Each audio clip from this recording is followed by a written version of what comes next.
ಮಾನ್ಯ ಮುಖ್ಯಮಂತ್ರಿ ಸಿದ್ದರಾಮಯ್ಯನವರನ್ನು ಬೆಂಬಲಿಸಿ ಬೃಹತ್ ಸ್ವಾಭಿಮಾನ ಸಮಾವೇಶ. ಸಮಾಜದ ಕನಸುಗಾರ ಶ್ರೀ ಸಿದ್ದರಾಮಯ್ಯನವರಿಗೆ ಆದರದ ಸುಸ್ವಾಗತ. ದಿನಾಂಕ 5-10-2024. ಸ್ಥಳ ಮಾನ್ವಿ. ಸ್ವಾಗತ ಕೋರುವವರು ಕಾಂಗ್ರೆಸ್ ರಾಜ್ಯ ಯುವ ಮುಖಂಡ ರವಿ ಬೋಸ್ರಾಜ್. ಬನ್ನಿ ಬೆಂಬಲಿಸಿ ಪ್ರಜಾಪ್ರಭುತ್ವದ ಉಳಿವಿಗೆ ಧನಿಗೂಡಿಸಿ. ಪಟ್ಟಣದ ರಾಯಚೂರು ರಸ್ತೆಯಲ್ಲಿನ ತಾಲೂಕಿನ ವಿವಿಧ ಅಭಿವೃದ್ಧಿ ಕಾಮಗಾರಿಗಳಿಗೆ ರಾಜ್ಯ ಮುಖ್ಯಮಂತ್ರಿ ಸಿದ್ದರಾಮಯ್ಯ ಶಂಕುಸ್ಥಾಪನೆ ನೆರವೇರಿಸಿ ಅಭಿವೃದ್ಧಿ ಕಾಮಗಾರಿಗಳಿಗೆ ಚಾಲನೆ ನೀಡಿ ಮಾತನಾಡಿದರು. ಶಾಸಕ ಹಂಪಯ್ಯ ನಾಯಕ್ ಅವರು ಅಂದಾಜು 450 ಕೋಟಿ ವೆಚ್ಚದಲ್ಲಿ ವಿವಿಧ ಅಭಿವೃದ್ಧಿ ಕಾರ್ಯಗಳಿಗೆ ನನ್ನಿಂದ ಭೂಮಿ ಪೂಜೆ ಮಾಡಿಸಿದ್ದಾರೆ. ಮಾನ್ವಿ ವಿಧಾನಸಭಾ ಕ್ಷೇತ್ರದ ವ್ಯಾಪ್ತಿಯಲ್ಲಿ ಬರುವ ಮಾನ್ವಿ ತಾಲೂಕು ಹಾಗೂ ಸಿರವಾರ ತಾಲೂಕುಗಳಲ್ಲಿ 592 ಕಾಮಗಾರಿಗಳಿಗೆ 42 ಕೋಟಿ, 424 ಕೋಟಿ 46 ಲಕ್ಷ ಕಾಮಗಾರಿಗಳಿಗೆ ಶಂಕುಸ್ಥಾಪನೆ, 45 ಕಾಮಗಾರಿಗಳು, 458 ಕೋಟಿ 42 ಲಕ್ಷ ಕಾಮಗಾರಿಗಳ ಉದ್ಘಾಟನೆ ಮಾಡಲಾಗಿದೆ. ಈ ಭಾಗದಲ್ಲಿ ಆರ್ಥಿಕ ಅಭಿವೃದ್ಧಿಗಾಗಿ ಸಿಂಧನೂರು ವಿಧಾನಸಭಾ ಕ್ಷೇತ್ರದ ವ್ಯಾಪ್ತಿಯಲ್ಲಿ ಸಿಂಧನೂರಿನಿಂದ ಮಾನ್ವಿ ಹಾಗೂ ಮಾನ್ವಿಯಿಂದ ರಾಯಚೂರು ಗ್ರಾಮೀಣ ವಿಧಾನಸಭಾ ಕ್ಷೇತ್ರದ ಕಲ್ಮಲವರೆಗೆ ಒಟ್ಟು 78 ಕಿಲೋಮೀಟರ್ 1695 ಕೋಟಿ ಮೊತ್ತದಲ್ಲಿ 4 ಪಥದ ರಸ್ತೆಯನ್ನು ನಿರ್ಮಾಣ ಮಾಡುವುದಕ್ಕೆ ಮಂಜೂರಾತಿ ನೀಡಿ ಇಂದು ನಾನು ಭೂಮಿ ಪೂಜೆ ಮಾಡಿ ರಸ್ತೆ ಕಾಮಗಾರಿ ಪೂರ್ಣಗೊಂಡ ನಂತರ ರಸ್ತೆಯನ್ನು ನಾನೇ ಉದ್ಘಾಟಿಸುತ್ತೇನೆ. ನಮ್ಮ ಸರ್ಕಾರ ಅಭಿವೃದ್ಧಿ ಪರ, ಬಡವರ ಪರವಾಗಿರುವ ಸರ್ಕಾರವಾಗಿದ್ದು, ರಾಜ್ಯದಲ್ಲಿನ ಬಿಜೆಪಿ ಮತ್ತು ಜೆಡಿಎಸ್ ಪಕ್ಷಗಳು ರಾಜ್ಯದಲ್ಲಿ ಗ್ಯಾರಂಟಿಗಳ ಜಾರಿಯಾಗಿ ನಂತರ ರಾಜ್ಯ ಸರ್ಕಾರದ ಖಜಾನೆ ಖಾಲಿಯಾಗಿ ದಿವಾಳಿಯಾಗುತ್ತದೆ ಎಂದು ಸುಳ್ಳು ಪ್ರಚಾರ ನಡೆಸುತ್ತಿದ್ದು, ನಮ್ಮಲ್ಲಿ ದುಡ್ಡಿಲ್ಲದಿದ್ದಲ್ಲಿ ಮಾನ್ವಿ ಕ್ಷೇತ್ರದಲ್ಲಿ ಮಾಡುವುದಕ್ಕೆ ಹೇಗೆ ಸಾಧ್ಯವಾಗುತ್ತಿತ್ತು ಎಂದು ಪ್ರಶ್ನಿಸಿದರು. ರಾಜ್ಯದ ಯುವ ಮುಖಂಡರಾಗಿರುವಂತಹ ರವಿ ಬೋಸ್ರಾಜ್ ಅವರು ಕೂಡ ದಯಮಾಡಿ ಈ ಒಂದು ಉದ್ಘಾಟನಾ ಕಾರ್ಯಕ್ರಮದಲ್ಲಿ ಭಾಗಿಯಾಗಬೇಕು ಅಂತ ಹೇಳಿ ಕಳಕಳಿಯ ವಿನಂತಿಯನ್ನ ಮಾಡ್ಕೋತಾ ಇದೀವಿ. ಇದೀಗ ತಮ್ಮೆಲ್ಲರ ಎದುರುಗಡೆ ವೃಕ್ಷೋ ರಕ್ಷತಿ ರಕ್ಷಿತ ಅನ್ನುವಂತ ಮಾತನ್ನ ಕೇಳಿದೀವಿ. ಆ ಒಂದು ವೃಕ್ಷಕ್ಕೆ, ಆ ಒಂದು ಸಸಿಗೆ ನೀರೆರೆಯೋದರ ಮುಖಾಂತರ ಈ ಒಂದು ಕಾರ್ಯಕ್ರಮಕ್ಕೆ ವಿದ್ಯುತ್ ಚಾಲನೆಯನ್ನ ನೀಡ್ತಾ ಇದ್ದಾರೆ. ಎಲ್ಲ ಸಚಿವ ಸಂಪುಟದ ಸಚಿವರುಗಳ ಜೊತೆಗೆ, ಶಾಸಕರುಗಳ ಜೊತೆಗೆ ನಮ್ಮ ಯುವ ಮುಖಂಡರಾದಂತಹ ದಯಮಾಡಿ ರವಿ ಬೋಸ್ರಾಜ್ ಅವರು ಕೂಡ ಈ ಒಂದು ಉದ್ಘಾಟನೆಯಲ್ಲಿ ಭಾಗಿಯಾಗಬೇಕು ಅಂತ ಹೇಳಿ ಕಳಕಳಿಯ ವಿನಂತಿಯನ್ನ ಮಾಡ್ಕೋತಾ ಇದೀವಿ. ಚಪ್ಪಾಳೆ.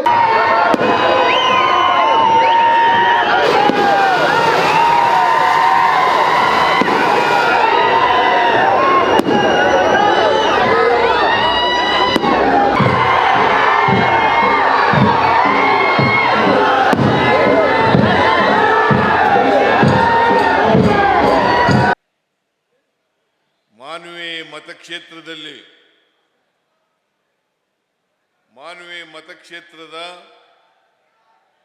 ಅನೇಕ ಅಭಿವೃದ್ಧಿ ಕಾರ್ಯಕ್ರಮಗಳಿಗೆ ಶಂಕುಸ್ಥಾಪನೆ ಮತ್ತು ಉದ್ಘಾಟನೆಯನ್ನು ಮಾಡಿದ್ದೇವೆ.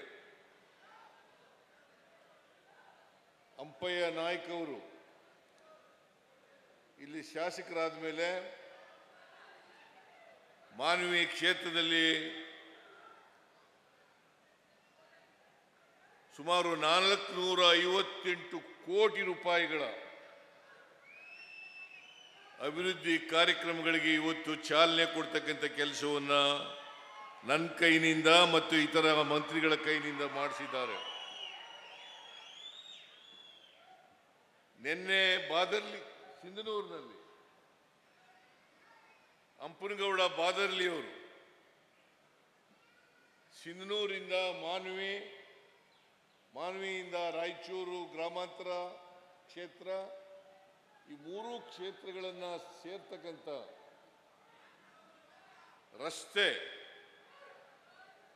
ಚತುಷ್ಪಥ ರಸ್ತೆ, 4 ಪಥದ ರಸ್ತೆ, ಆ ರಸ್ತೆ 1695 ಕೋಟಿ, ಸುಮಾರು 87 ಕಿಲೋಮೀಟರ್ ಉದ್ದದ ರಸ್ತೆ. ಆ ರಸ್ತೆಗೆ ನಿನ್ನೆ ಶಂಕುಸ್ಥಾಪನೆಯನ್ನು ಮಾಡಿದೋ, ಮಾನ್ವಿನಲ್ಲೂ ಕೂಡ ಶಂಕುಸ್ಥಾಪನೆಯನ್ನು ಮಾಡ್ತಾ ಇದ್ದೀವಿ. ಅದೇ ಶಂಕುಸ್ಥಾಪನೆ ಅಂದ್ರೆ ಭೂಮಿ ಪೂಜೆನೇ ನಮ್ಮ ಕಡೆ. ಓಕೆ, ನಿಮ್ಮ ಮಾತಿನಲ್ಲೇ ಭೂಮಿ ಪೂಜೆಯನ್ನು ಮಾಡಿದ್ದೇವೆ. ಬಹುಶಃ ದದ್ದಲ್ ಅವರ ಕಾನ್ಸ್ಟಿಟ್ಯೂನ್ಸಿನಲ್ಲಿ ಈ ಕೆಲಸ ಮುಗಿದ ಮೇಲೆ ಉದ್ಘಾಟನೆ ಮಾಡ್ತಕ್ಕಂಥ ಕೆಲಸವನ್ನು ಮಾಡ್ತೇವೆ.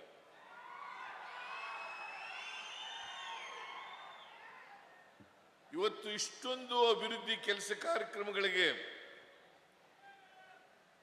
ಶಂಕುಸ್ಥಾಪನೆ ಉದ್ಘಾಟನೆ ಮಾಡಿದ್ದೇವೆ ಅಂತಂದ್ರೆ ಈ ಸರ್ಕಾರ ಅಭಿವೃದ್ಧಿ ಪರವಾಗಿದೆ, ಜನಪರವಾಗಿದೆ ಅಂತಕ್ಕಂಥದನ್ನ ತೋರಿಸ್ತದೆ. ವಿರೋಧ ಪಕ್ಷದವರು ಸುಮ್ಮನೆ ಟೀಕೆಯನ್ನು ಮಾಡ್ತಾರೆ.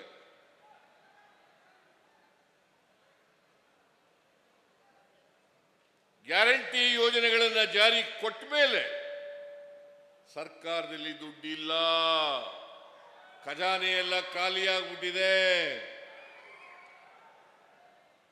ಇದು ಎಂತ ಹಸಿ ಸುಳ್ಳು, ಬರೀ ಹಸಿ ಸುಳ್ಳು. ನಮ್ಮ ಹತ್ರ ದುಡ್ಡಿಲ್ಲದೆ ಹೋಗಿದ್ರೆ 1695 ಕೋಟಿ ರೂಪಾಯಿ ರಸ್ತೆ ಕೆಲಸಕ್ಕೆ ಭೂಮಿ ಪೂಜೆ ಮಾಡಲಿಕ್ಕೆ ಸಾಧ್ಯ ಆಗ್ತಾ ಇರಲಿಲ್ಲ. ಅಂಪಯ್ಯ ನಾಯಕರವರ ಕಾನ್ಸ್ಟಿಟ್ಯೂನ್ಸಿ ಮಾನವಿನಲ್ಲಿ 458 ಕೋಟಿ ರೂಪಾಯಿಗಳಿಗೆ ಗುದ್ಲಿ ಪೂಜೆಯನ್ನ ಉದ್ಘಾಟನೆಯನ್ನು ಮಾಡಲಿಕ್ಕೆ ಆಗ್ತಾ ಇರಲಿಲ್ಲ. ಇದನ್ನ ನೀವು ನೋಡಿದ್ರೆ ಹೆಂಗೆ ವಿರೋಧ ಪಕ್ಷದವರು ಸಹಿಸಿಕೊಳ್ಳಲಿಕ್ಕೆ ಸಾಧ್ಯ ಆಗದೇನೆ ಹೊಟ್ಟೆ ಉರಿಯಿಂದ ಸುಳ್ಳುಗಳನ್ನ ಹೇಳ್ತಾ ಇದ್ದಾರೆ ಅಂತಕ್ಕಂಥದನ್ನ ನಿಮಗೆ ತಿಳ್ಕೊಳ್ಳಲಿಕ್ಕೆ ಸಾಧ್ಯ ಆಗ್ತದೆ. ಬಿಜೆಪಿಯವರು, ಜೆಡಿಎಸ್ನವರು ನಾನು 2ನೇ ಬಾರಿ ಮುಖ್ಯಮಂತ್ರಿ ಆದ ಮೇಲೆ ನನ್ನ ಮೇಲೆ ಸುಳ್ಳು ಆರೋಪಗಳನ್ನು ಮಾಡಲಿಕ್ಕೆ ಪ್ರಾರಂಭ ಮಾಡಿದ್ದಾರೆ. ಸುಳ್ಳು ಆರೋಪಗಳನ್ನು ಮಾಡಿದ್ದಾರೆ. ಅದಕ್ಕೋಸ್ಕರನೇ ಈ ಸ್ವಾಭಿಮಾನಿ ಸಮಾವೇಶವನ್ನು ಏರ್ಪಾಡು ಮಾಡಿ ನಿಮ್ಮ ಮೂಲಕ ಅವರಿಗೆ ತಕ್ಕ ಉತ್ತರವನ್ನು ಕೊಡಬೇಕು ಅನ್ನೋ ಕಾರಣಕ್ಕೋಸ್ಕರ ಈ ಸ್ವಾಭಿಮಾನಿ ಸಭೆಯನ್ನು ಏರ್ಪಾಡು ಮಾಡಿರ್ತಕ್ಕಂಥದ್ದು. ಈ ಸ್ವಾಭಿಮಾನಿ ಸಭೆಯನ್ನು ಏರ್ಪಾಡು ಮಾಡಲಿಕ್ಕೆ ರವಿ ಬೋಸರಾಜ್ ಮತ್ತು ಅವರ ಸಂಗಡಿಗರು, ಮತ್ತೆ ಬೋಸರಾಜು ಅವರು ಮತ್ತು ಇತರ ಎಲ್ಲ ಶಾಸಕರುಗಳು ಕೂಡ, ಈ ಜಿಲ್ಲೆಯ ಎಲ್ಲ ಶಾಸಕರುಗಳು ಕೂಡ ಶ್ರಮ ಪಟ್ಟಿದ್ದಾರೆ. ಇದು ಯಶಸ್ವಿ ಆಗಲಿಕ್ಕೆ ದುಡಿದಿದ್ದಾರೆ. ಅದಕ್ಕೋಸ್ಕರ ರವಿ ಬೋಸರಾಜು ಮತ್ತು ಇತರ ಎಲ್ಲ ಶಾಸಕರುಗಳಿಗೆ ನನ್ನ ಧನ್ಯವಾದಗಳನ್ನು ಈ ಸಂದರ್ಭದಲ್ಲಿ ಹೇಳಲಿಕ್ಕೆ ಬಯಸ್ತಾ ಇದ್ದೇನೆ. ರಾಜ್ಯದ ಲೋಕೋಪಯೋಗಿ ಸಚಿವರಾದ ಸತೀಶ್ ಜಾರಕಿಹೊಳಿ ಮಾತನಾಡಿ, ಮುಖ್ಯಮಂತ್ರಿಗಳು ನಮ್ಮ ಇಲಾಖೆಗೆ ಹಾಗೂ ಪರಿಶಿಷ್ಟ ಜಾತಿ ಪರಿಶಿಷ್ಟ ಪಂಗಡ ಸಮುದಾಯಗಳ ಅಭಿವೃದ್ಧಿಗಾಗಿ ಹಾಗೂ ಲೋಕೋಪಯೋಗಿ ಇಲಾಖೆಗೆ ವಿಶೇಷ ಅನುದಾನವನ್ನು ನೀಡಿದ್ದಾರೆ. 1695 ಕೋಟಿ ಮೊತ್ತದಲ್ಲಿ 4 ಪಥದ ರಸ್ತೆಯನ್ನು 2 ವರ್ಷಗಳಲ್ಲಿ ಪೂರ್ಣಗೊಳಿಸಲಾಗುವುದು. ಈ ರಸ್ತೆಯಿಂದ ಈ ಭಾಗದ ಜನರ ಸಂಚಾರಕ್ಕೆ ಅನುಕೂಲವಾಗುತ್ತದೆ ಹಾಗೂ ಈ ಭಾಗದ ಅಭಿವೃದ್ಧಿಗೆ ಅನುಕೂಲವಾಗುತ್ತದೆ. ತಾಲೂಕಿನಲ್ಲಿ ನಮ್ಮ ಇಲಾಖೆಯಿಂದ ಮುಖ್ಯ ರಸ್ತೆಯಿಂದ ಗ್ರಾಮಗಳಿಗೆ ಸಂಪರ್ಕ ಕಲ್ಪಿಸುವ ರಸ್ತೆಗಳ ಅಭಿವೃದ್ಧಿ, ಸೇತುವೆಗಳ ನಿರ್ಮಾಣಕ್ಕೆ ಅನುದಾನ ನೀಡಲಾಗಿದೆ. ಮುಖ್ಯಮಂತ್ರಿಗಳು 5 ಗ್ಯಾರಂಟಿಗಳಿಗೆ 60,000 ಕೋಟಿ ನೀಡಿದ್ದು, ಈ 5 ಗ್ಯಾರಂಟಿಗಳು ಮುಂದೆಯೂ ಮುಂದುವರಿಯಲಿವೆ. ರಾಜ್ಯದ ಅಭಿವೃದ್ಧಿಯನ್ನು ಸಹಿಸದೇ ಇರುವ ಹಾಗೂ ಬಡವರಿಗೆ ಗ್ಯಾರಂಟಿ ಯೋಜನೆಗಳು ತಲುಪಬಾರದು ಎನ್ನುವ ಉದ್ದೇಶದಿಂದ ಜನರ ಗಮನವನ್ನು ಬೇರೆ ಕಡೆ ಸೆಳೆಯುವುದಕ್ಕೆ ಬಿಜೆಪಿ, ಜೆಡಿಎಸ್ ಪಕ್ಷಗಳು ಕೂಡಿಕೊಂಡು ಮುಂದಾಗಿವೆ ಎಂದು ಆರೋಪಿಸಿದರು. ಅರ್ಪಣೆ ಮಾಡುವಂಥ ಕೆಲಸ ಮಾಡಿದ್ದೇವೆ. ವಿಶೇಷವಾಗಿ ಸಿಂಧನೂರಿನಿಂದ ರಾಯಚೂರು ರಸ್ತೆವರೆಗೆ ಸುಮಾರು 79 ಕಿಲೋಮೀಟರ್ ಉದ್ದದ KRD ರಸ್ತೆಯನ್ನು 1,000 ಕೋಟಿ ರೂಪಾಯಿದಲ್ಲಿ ಇವತ್ತು ಅಭಿವೃದ್ಧಿ ಪಡಿಸ್ತಾ ಇದ್ದೇವೆ. ಅದನ್ನು 2 ವರ್ಷಗಳಲ್ಲಿ ಪೂರ್ಣಗೊಳಿಸ್ತೀವಿ ಅನ್ನೋ ಮಾತನ್ನು ಈ ಸಂದರ್ಭದಲ್ಲಿ ಹೇಳಕ್ಕೆ ಭಾಳ ಹೆಮ್ಮೆ ಅನಿಸ್ತಾ ಇದೆ. ಅದಾದ ಮೇಲೆ ಸಾಕಷ್ಟು ಈ ಭಾಗದ ಆರ್ಥಿಕ ಅಭಿವೃದ್ಧಿ ಆಗಲಿಕ್ಕೆ ಸಹಾಯಕ ಆಗಲಿದೆ ಅನ್ನೋ ಮಾತನ್ನು ಹೇಳುತ್ತಾ, ಜೊತೆಗೆ ನಮ್ಮ ಇಲಾಖೆಯಿಂದ ರಾಯಚೂರು ಇರ್ಬೋದು, ವಿಶೇಷವಾಗಿ ಮಾನವಿಗೆ ಹಲವಾರು ಗ್ರ್ಯಾಂಟ್ಸನ್ನು ನಮ್ಮ ಇಲಾಖೆಯಿಂದ ಕೊಡುವ ಮೂಲಕ ಈ ಭಾಗದ ಅಭಿವೃದ್ಧಿಗೆ ನಮ್ಮ ಇಲಾಖೆ ಕೂಡ ಸಹಕಾರ ಮಾಡಿದೆ. ಈಗ ಅದನ್ನು ಈಗಾಗಲೇ ಬೋಸರಾಜ್ ಅವರು ಹಿರಿಯರು ತಮ್ಮ ಭಾಷಣದಲ್ಲಿ ಹೇಳಿದ್ದಾರೆ. ಬ್ರಿಡ್ಜಸ್ ಕೊಟ್ಟಿದ್ದೀವಿ, SSDPL ಕೊಟ್ಟಿದ್ದೀವಿ, CRFದಲ್ಲಿ ದುಡ್ಡು ಕೊಟ್ಟಿದ್ದೀವಿ. ಹಲವಾರು ರಸ್ತೆ ಅಭಿವೃದ್ಧಿಗೆ ಸಾಕಷ್ಟು ದುಡ್ಡು ಕೊಡುವ ಮೂಲಕ ನಮ್ಮ ಇಲಾಖೆ ಅಭಿವೃದ್ಧಿಯಲ್ಲಿ ನಾವು ಕೂಡ ಮುಂಚಿನ ಮಾತನ್ನು ಹೇಳುತ್ತಾ, ಜೊತೆಗೆ ಈ ಸಾರಿ ಸಿದ್ದರಾಮಯ್ಯರು ಕೂಡ ನಮ್ಮ ಇಲಾಖೆ ವಿಶೇಷ ಅನುದಾನ ಕೊಡುವ ಮೂಲಕ ರಸ್ತೆಯನ್ನು ನಾವು ಅಭಿವೃದ್ಧಿಪಡಿಸೋಕ್ಕೆ ಪ್ರಾಮಾಣಿಕ ಪ್ರಯತ್ನ ಮಾಡ್ತೀವಿ. ತಮ್ಮೆಲ್ಲರ ಸಹಕಾರ ಅವರಿಗೆ ಖಂಡಿತವಾಗಿದೆ. ಇಡೀ ಶಾಸಕರು ಮತ್ತು ಮಂತ್ರಿ ಮಂಡಳ ಸಿದ್ದರಾಮಯ್ಯ ಅವರ ಜೊತೆಗೆ ಗಟ್ಟಿಯಾಗಿದೆ ಅನ್ನೋದನ್ನು ಈ ಸಂದರ್ಭದಲ್ಲಿ ನನಗೆ ಹೇಳಲಿಕ್ಕೆ ಭಾಳ ಹೆಮ್ಮೆ ಅನಿಸ್ತಾ ಇದೆ. ಆ ನಿಟ್ಟಿನಲ್ಲಿ ಅವ್ರ ಜೊತೆ ನಾವೆಲ್ಲ ಇದ್ದೀವಿ. ಕೆಕೆಆರ್ಡಿಬಿ ಹಾಗೂ ಕಲ್ಯಾಣ ಕರ್ನಾಟಕ ಸಾರಿಗೆ ನಿಗಮ ವತಿಯಿಂದ 9.5 ಕೋಟಿ ವೆಚ್ಚದಲ್ಲಿ ನೂತನ ವೇಗದೂತ್ ಬಸ್ ನಿಲ್ದಾಣ ಕಾಮಗಾರಿಗೆ ಭೂಮಿ ಪೂಜೆ, 3.33 ಲಕ್ಷ ವೆಚ್ಚದಲ್ಲಿ ತಾಲೂಕಿನ ವಿವಿಧ ಗ್ರಾಮಗಳಲ್ಲಿ ಸರ್ಕಾರಿ ಹಿರಿಯ ಪ್ರಾಥಮಿಕ ಶಾಲೆಗಳ ನಿರ್ಮಾಣ, ಮಾನ್ವಿ ಪಟ್ಟಣದಲ್ಲಿ 4 ಕೋಟಿ ವೆಚ್ಚದಲ್ಲಿ ಸಿಸಿ ರಸ್ತೆ ನಿರ್ಮಾಣ, ಸರ್ಕಾರಿ ಯೂನಿಯನ್ ಆಸ್ಪತ್ರೆ ಕಟ್ಟಡ ನಿರ್ಮಾಣ 1 ಕೋಟಿ ಶಂಕುಸ್ಥಾಪನೆ, ಕಲ್ಯಾಣ ಕರ್ನಾಟಕ ಪ್ರದೇಶಾಭಿವೃದ್ಧಿ ಮಂಡಳಿ ವತಿಯಿಂದ 1,20,00,000 ವೆಚ್ಚದಲ್ಲಿ ಮಾನ್ವಿ ಮತ್ತು ಸಿರವಾರ ತಾಲೂಕುಗಳ ಅಂಗನವಾಡಿ ಕಟ್ಟಡಗಳ ನಿರ್ಮಾಣ, ಸಿರವಾರ ಪಟ್ಟಣದಲ್ಲಿ 479 ಲಕ್ಷ ವೆಚ್ಚದಲ್ಲಿ ವಿವಿಧ ಕಾಮಗಾರಿಗಳು, ಕವಿತಾಳ ಪಟ್ಟಣದಲ್ಲಿ 65 ಲಕ್ಷ ವೆಚ್ಚದಲ್ಲಿ ಮಾದರಿ ಕಲ್ಯಾಣ ವಾಚನಾಲಯ ಉದ್ಘಾಟನೆ, ಮಾನ್ವಿ ಪಟ್ಟಣದಲ್ಲಿ ಡಾಕ್ಟರ್ ಬಿಆರ್ ಅಂಬೇಡ್ಕರ್ ಮೆಟ್ರಿಕ್ ಪೂರ್ವ ಬಾಲಕರ ವಿದ್ಯಾರ್ಥಿ ನಿಲಯ ಉದ್ಘಾಟನೆ, ಹಿಂದುಳಿದ ವರ್ಗಗಳ ಮೆಟ್ರಿಕ್ ಪೂರ್ವ ವಸತಿ ನಿಲಯ ಕಟ್ಟಡ ಉದ್ಘಾಟನೆ, ಜಲಜೀವನ್ ಮಿಷನ್ ಯೋಜನೆಯಡಿಯಲ್ಲಿ ತಾಲೂಕಿನ ವಿವಿಧ ಗ್ರಾಮಗಳಿಗೆ ಕುಡಿಯುವ ನೀರು ಪೂರೈಸುವ ಒಟ್ಟು 765 ಕೋಟಿ ವೆಚ್ಚದಲ್ಲಿ ಕಾಮಗಾರಿಗಳನ್ನು ಉದ್ಘಾಟಿಸಲಾಯಿತು. ಮೂಡಲದ ಸಿದ್ದರಾಮಯ್ಯ ಸಾಹೇಬರು ಏನೂ ಇಲ್ಲ. ಮೂಡಲ ಸೈಟ್ ಕೂಡ ಒತ್ತಿಲ್ಲ ಸಿದ್ದರಾಮಯ್ಯ ಸಾಹೇಬರು. ಈ ರಾಜ್ಯದ ಮುಖ್ಯಮಂತ್ರಿಗಳು ಇದ್ದಿದ್ದಿಲ್ಲ. ಅವತ್ತ ಮೂಡದಿಂದ ನೀವು ನಮ್ಮ ಆಸ್ತಿಯನ್ನು ತೆಗೆದುಕೊಂಡು ನಮಗೆ ಪ್ಲಾಟ್ ಕೊಡುವಂತಂದಾಗ ಬಿಜೆಪಿಯ ಸರ್ಕಾರ ಇತ್ತು. ಇದು ಯಾವುದು ತಿಳಿಲಾರ್ದೇನೆ ಸಿದ್ದರಾಮಯ್ಯ ಸಾಹೇಬರ ಮಗಕ್ಕೆ ಮಸಿ ಹಚ್ಚುವಂತ ಕೆಲಸವನ್ನ ಬಿಜೆಪಿ ಮಾಡ್ತಾ ಇದ್ದಾರೆ. ಈ ರಾಜ್ಯದ ಜನರು ಸಹಿಸಿಕೊಳ್ಳಕ್ಕೆ ಸಾಧ್ಯ ಇಲ್ಲ. ಅದಕ್ಕೆ ಕಟ್ಟೆ ಕುಂತು ನೀವೆಲ್ಲ ಮಾತಾಡಬೇಕು ಅನ್ನೋ ಮಾತನ್ನ ಇಲ್ಲಿ ಹೇಳಕ್ಕೆ ಇಷ್ಟಪಡ್ತೀನಿ. ಬಂಧುಗಳೇ, ನಿಂದಿರ್ಬೇಕು. ಬಿಜೆಪಿಗೆ ನೀವು ಉತ್ತರ ಕೊಡಬೇಕು. ಪ್ರತಿಯೊಬ್ಬರು ನೀವು ಸಿದ್ದರಾಮಯ್ಯ ಆಗಬೇಕು. ಅವಾಗ ಈ ಬಿಜೆಪಿಯವರು ಮಾತಾಡೋದನ್ನು ಬಿಡಕ್ ಸಾಧ್ಯತೆ ಇದೆ. ಅದಕ್ಕೆ ಬಂಧುಗಳೇ ಈ ಸಮಾವೇಶ ಮಾಡ್ತಾ ಇರೋದು. ಅದಕ್ಕೆ ನಮ್ದು ಇತಿಹಾಸ ಇದೆ. ನಾವು ಬಿಜೆಪಿ ಸರ್ಕಾರ ಸನ್ಮಾನ್ಯ ಸಿದ್ದರಾಮಯ್ಯ ಸಾಹೇಬರು ಇಂದಿನ ಅವಧಿಯೊಳಗೆ ಏನೇನು ಕೆಲಸ ಮಾಡಿದ್ರು ಅಂತ ಪಟ್ಟಿ ಮಾಡಿ ಹೇಳ್ತೀವಿ. ನೀವು ಬಿಜೆಪಿ ಒಂದು ಪಟ್ಟಿ ಮಾಡ್ರಪ್ಪ ನೋಡೋಣ. ಜೆಡಿಎಸ್ ನೀವೇನು ಒಂದು ಪಟ್ಟಿ ಮಾಡ್ರಿ ನೋಡೋಣ. ಇವತ್ತು ಕೇಂದ್ರ ಸರ್ಕಾರ ಇದೆಯಲ್ಲ, ಕೇಂದ್ರ ಸರ್ಕಾರದಿಂದ ಏನು ಯೋಜನೆ ತಂದಿದ್ದೀರಿ ಈ ಭಾಗಕ್ಕಂತ ಹೇಳ್ರಿ.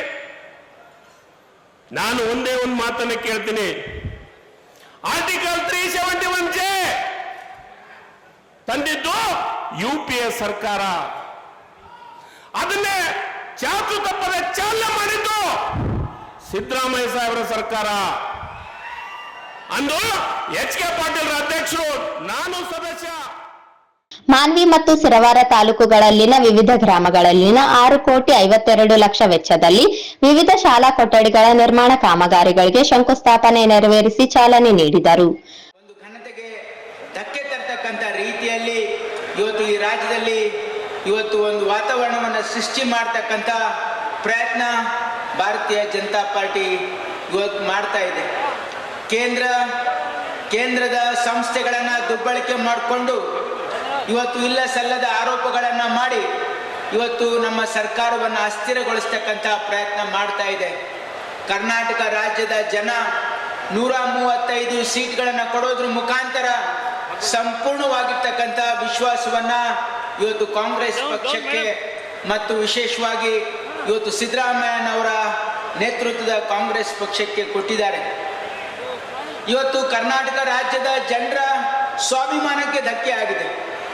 ಇವತ್ತು ಹಿಂದೆ ತಾವೆಲ್ಲ ನೋಡಿದ್ದೀರಿ, 4 ವರ್ಷಗಳ ಕಾಲ ಯಾವ ರೀತಿ ಸರ್ಕಾರ ಈ ರಾಜ್ಯದಲ್ಲಿ ನಡೀತು, ಯಾವ ರೀತಿ ಇವತ್ತು ಕೋವಿಡ್ ಸಂದರ್ಭದಲ್ಲಿ ಈ ರಾಜ್ಯವನ್ನ ಲೂಟಿ ಮಾಡಿರ್ತಕ್ಕಂಥ ಜನರು ಇವತ್ತು ನಮಗೆ ನೀತಿ ಪಾಠ ಹೇಳಕ್ಕೆ ಬರ್ತಾ ಇದ್ದಾರೆ. ಅವರು ಇತಿಹಾಸವನ್ನ ತೆಗೆದು ನೋಡ್ಲಿ. ಅವರು ಈ ರಾಜ್ಯದ ಮಾನ ಮರ್ಯಾದೆಯನ್ನು ಹರಾಜು ಮಾಡಿ ಇವತ್ತು ಇಡೀ ದೇಶದಲ್ಲಿ ಇವತ್ತು ಹಿಂದಿನ ಸರ್ಕಾರ ಬಿಜೆಪಿ ಸರ್ಕಾರ ಅದು 40% ಸರ್ಕಾರ ಅಂತಕ್ಕಂಥ ಒಂದು ಅಪಖ್ಯಾತಿಗೆ ನಮಗೆ ಇಡೀ ದೇಶದಲ್ಲಿ ಕರ್ನಾಟಕ ರಾಜ್ಯದ ಮಾನ ಮರ್ಯಾದೆನ ಹಾಳು ಮಾಡಿರ್ತಕ್ಕಂಥ ಭಾರತೀಯ ಜನತಾ ಪಾರ್ಟಿಯವರು ಇವತ್ತು ನಮಗೆ ನೀತಿ ಪಾಠ ಹೇಳಕ್ಕೆ ಬರ್ತಾ ಇದ್ದಾರೆ. ಬೃಹತ್ ಸ್ವಾಭಿಮಾನಿ ಜನ ಸಮಾವೇಶ ಸಂಘಟಿಸಿದ ಬೋಸರಾಜು ಮತ್ತು ರವಿ ಬೋಸರಾಜ್ ಅವರಿಗೆ ಅಭಿನಂದನೆ ಸಲ್ಲಿಸಿದರು.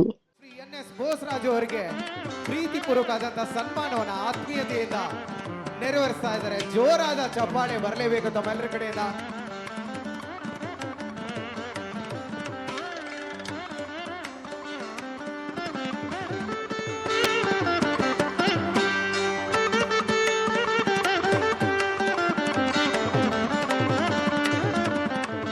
ನಮ್ಮ ಮಾನವೀಯ ಶಾಸಕರಾಗಿರುವಂತ ಸನ್ಮಾನ್ಯ ಶ್ರೀ ಜಿ ಹಂಪಯ್ಯ ನಾಯಕ್ ಸಾವುಕಾರ ಅವರ ಕಡೆಯಿಂದ ನಾಡಿನ ದೊರೆಗಳಿಗೆ ಒಂದು ಪ್ರೀತಿಪೂರ್ವಕವಾದಂತಹ ಸನ್ಮಾನವನ್ನ ತಮ್ಮೆಲ್ಲರ ಜೋರಾದ ಚಪ್ಪಾಳೆಗಳ ಮುಖಾಂತರ ನೆರವೇರಿಸಿಕೊಡ್ಬೇಕು ಅಂತ ಕೇಳ್ಕೊತಾ ಇದ್ದೀನಿ.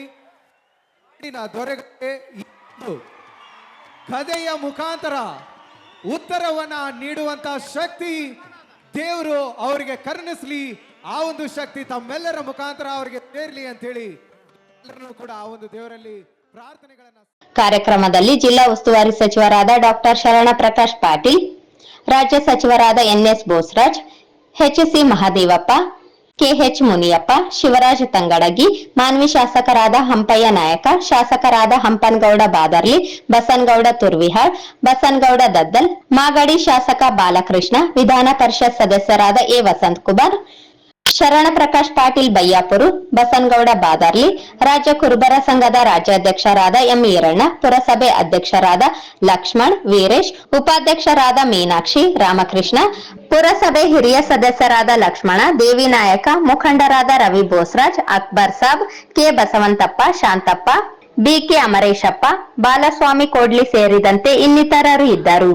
ಮಾನ್ವಿ ಮತ್ತು ಸಿರವಾರ ತಾಲೂಕುಗಳ ಕಾಂಗ್ರೆಸ್ ಮುಖಂಡರು, ಜನಪ್ರತಿನಿಧಿಗಳು, ಸಾವಿರಾರು ಜನರು ಕಾರ್ಯಕ್ರಮದಲ್ಲಿ ಭಾಗವಹಿಸಿದ್ದರು.